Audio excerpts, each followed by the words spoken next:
Welcome. Our lesson for today comes from the book of Exodus, a long book that we've been engaging over the last few weeks. It details and describes the tremendous story of God liberating his people, the Jews, from bondage in Egypt. It begins with the people themselves finding themselves in bondage, in slavery, and God hearing the prayers of those people. From there, we encounter a man named Moses, who God raises up, and through God's own power, he becomes the voice and instrument of God's liberation.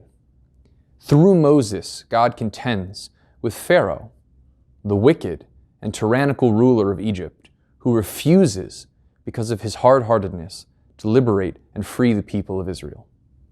This long story culminates in chapter 7 through 11, where God brings upon the plagues, horrible, terrible things that are brought upon the people of Egypt because of the stubbornness of Pharaoh and his unwillingness to liberate the Jews, the people of God.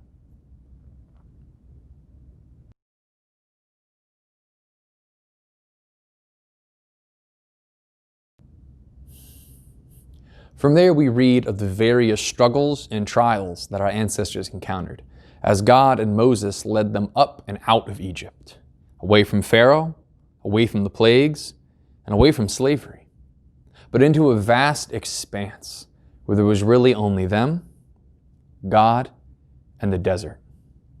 There they're tested.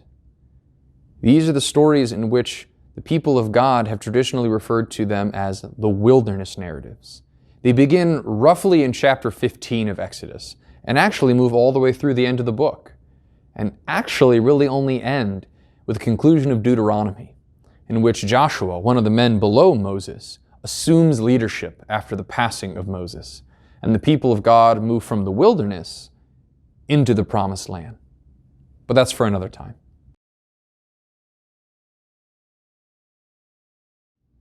Last week, we engaged a particular story within this larger wilderness narrative, and that is the giving of the Ten Commandments by God.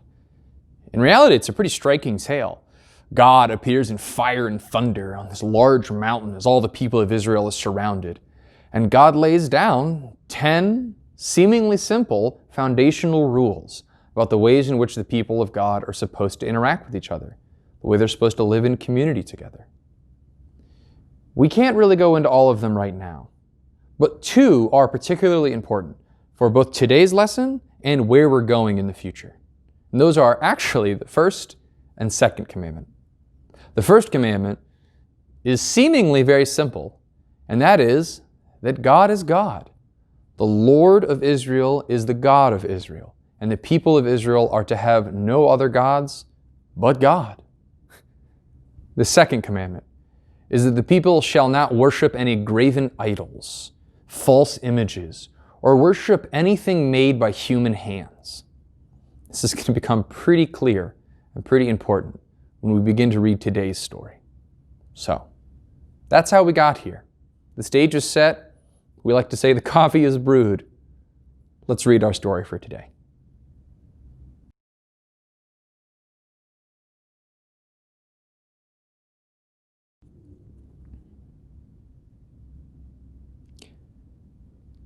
When the people saw that Moses delayed to come down from the mountain, the people gathered around Aaron and said to him, "Come, make gods for us, who shall go before us. As for this Moses, the man who brought us up out of the land of Egypt, we don't really know what has become of him." And so Aaron said to them, "Take off the gold rings that are on the ears of your wives, your sons, and your daughters, and bring them to me." So all the people took off the gold rings from their ears and brought them to Aaron. He took the gold from them, formed it into a mold, and cast an image of a calf. And they said, "These are your gods, O Israel, who brought you up out of the land of Egypt." When Aaron saw this, he built an altar before it. And Aaron made proclamation, saying, "Tomorrow shall be a festival unto the Lord." And the people rose early the next day and offered burnt offerings and brought sacrifices of well-being. And the people sat down to eat and drink and rose up to revel.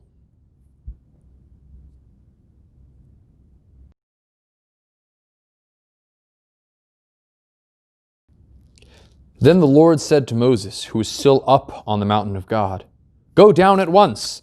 Your people, whom you have brought up out of the land of Egypt, have acted perversely. They have been quick to turn aside from the way that I have commanded them. They have cast for themselves an image of a calf, and have worshipped it and sacrificed to it, and said, 'These are your gods, O Israel, who brought you up out of the land of Egypt.' The Lord said to Moses, 'I have seen these people, how stiff-necked they are. Now let me alone, so that my wrath may burn hot against them, and I may consume them. And of you alone, Moses, I will make a great nation.' But Moses implored the Lord his God, and said, 'O Lord, why does your wrath burn hot against your own people, whom you brought out of the land of Egypt with great power and a mighty hand? Why should the Egyptians say, it was actually with evil intent that God brought them out to kill them in the mountains, and to consume them from the face of the earth, rather than liberate them? God, turn from your fierce wrath. Change your mind, and do not bring disaster on your people. Remember Abraham, Isaac, and Israel, your servants, how you swore to them by your very self, saying to them, 'I will multiply your descendants like the stars of heaven. And all this land that I have promised, I will give to your descendants, and they shall inherit it forever.' And the Lord changed his mind about the disaster that he planned to bring on his people. Amen.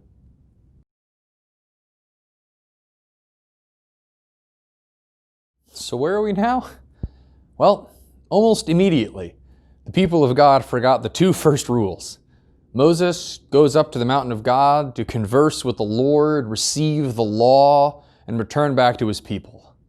But within probably the length of a long hike up a mountain, and I would guess a few water breaks, the people of God have already lost faith in both Moses and God. Bear in mind that this is the same Moses and the same God who probably a few months ago liberated these people from Egypt, from slavery. So where are we now? I confess, not in a great place. This is one of the more challenging stories in the Bible. It's not a great place to be in, but it's certainly not a false one. This is, in actuality, one of the truest and most realistic stories in the whole wilderness narrative, much less the whole Bible. It talks about how quick we are as people to lose faith in God, in goodness, in leaders, in people. How quick we are to forget the good things that have been done for us through the ministry of others. But importantly, this story doesn't talk about them or the people who do this or people we don't like. It talks about all of us. It talks about the propensity for all of us to do these things. So, we're in a tight spot. Because if I read the story correctly, it's kind of hard to avoid the fact that God wasn't exactly pleased with our ancestors about their behavior. And if the story is about all of us, then it's probably safe to assume that God isn't necessarily pleased about our behavior either. But don't worry. When we get to the end of the story, bear in mind what Moses does. He intercedes for his people. He steps in, praying to God. We as Christians have that as well. We see it modeled by Moses, our great ancestor, and we know that work continues through the active love and ministry of Jesus Christ. Interceding when we fall, praying for us when we slip up, even when we forget the two simplest commandments. We know Christ is there, like Moses before him, stepping in, interceding, engaging in our lives.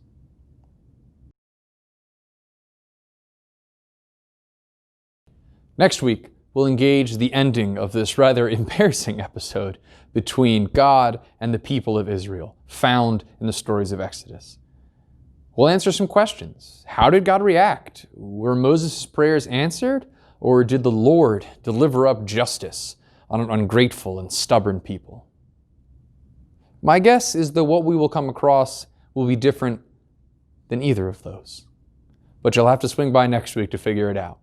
But for right now, I would encourage you to simply sit, relax, enjoy that coffee we talked about earlier. But most importantly, pray and consider the way in which this story might work in your life, the lives of your communities, and the lives of the people in this world. Thanks for stopping by.